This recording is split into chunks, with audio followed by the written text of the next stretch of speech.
probably never seen something like this, but for this spread, I had to cut so many of these little circles that I needed a tray. That way I could see them and be able to place them quickly. What I'm gonna be putting together is Project Life 2018, 8.5 by 11, week 19. Week 19 was also Week in the Life 2018. So I'm not gonna use any journaling on here. Crazy, I know. So I'm just using a bunch of photos that I liked, plus an insert of really favorite photos. And this one I just repeated over and over again, stories, and then just favorite photos. And then this one wound up just being a square photo. And I could have printed out the photo separate, but I decided not to. So I'm gonna have an insert and one giant spread to document Week in the Life in my Project Life 2018. All right, let's get started. So I'm just gonna set the tray aside and I'm gonna make sure that I have the photos where I like them. And I decided to switch my son to the top photo and move my daughter's photos down to the bottom.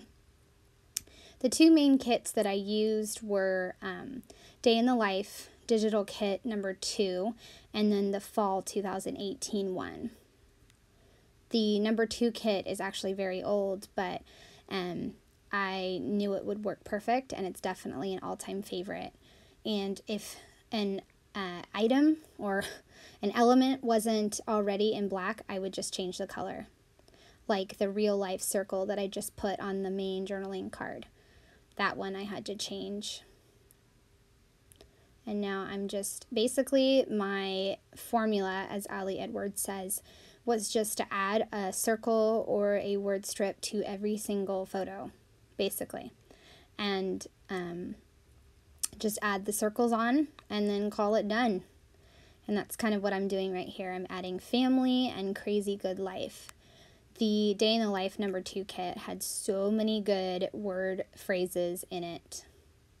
And that pencil was from that kit too, and I loved it. It was perfect. I wanted to cover up the speed limit sign just because it felt a little distracting. So the large pencil circle worked perfect. And now I'm making kind of a focal card on the right side with a house and then 2 strips, minutes, hours, 1 day, and then I'll add the second strip in a minute. Getting all tongue-tied. And I also added in a few square photos just because they didn't crop completely vertical. So I wanted to include them anyways, even if they didn't crop vertical. And then I got a geotag that I had to just trim. The circles are a little wonky, but I'm sure nobody can tell. If you look closely, nobody can tell. And then a camera one for the owl. Just trying to figure out where I want to put my different pieces. There's that tiny strip. It says life is magic, or life is made in these small moments. I decided to actually switch the owl card, the owl photo, and the photo of my friend and I. And then I'm just going to start placing stuff onto the layout, actually sticking it down.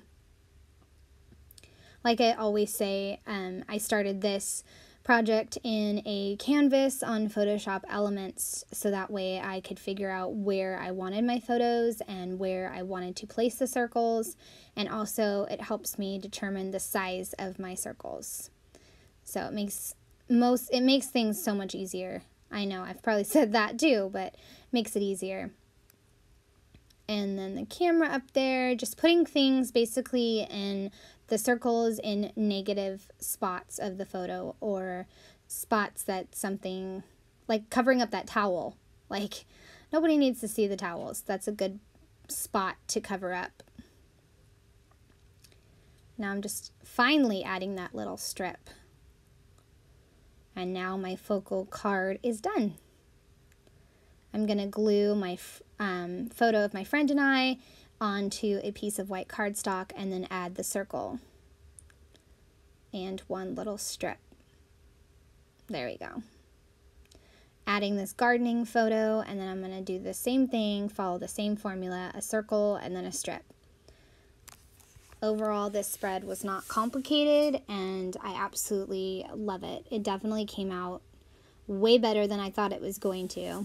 I was a little nervous about trying black and white, but I just didn't want anything to compete with the photos, and I really just wanted to try something different, and I didn't want to try to figure out a color scheme.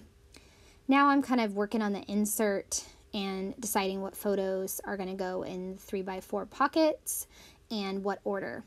And that's stories. I don't know where I got that brush from, but I got it and it was large, and I just put one large in the middle and then just duplicated it. And there we go. That insert is done. Now I'm just going to add week 19 and the date, and I will be done. A very, like I said, very simple spread, but I love it. It definitely there's a big impact with using just black and white and letting the photos tell their story. The spread is done. I love it. I love how it came together. I love how I decided to do black and white, and I used a ton of circles. I used some Ellie Studio stickers. I probably could have used Ali Edwards stamps, but I just wanted to finish the spread. So I have this whole spread, and then I have the insert like you saw earlier. So this will go in the middle. So I really appreciate you watching. I hope this inspires you to use your digital products, no matter how old they are, and to try something different with them. Maybe try out a black and white spread of your own. So I would love a thumbs up or a subscribe if you're new to my channel. Thanks so much for watching. Bye.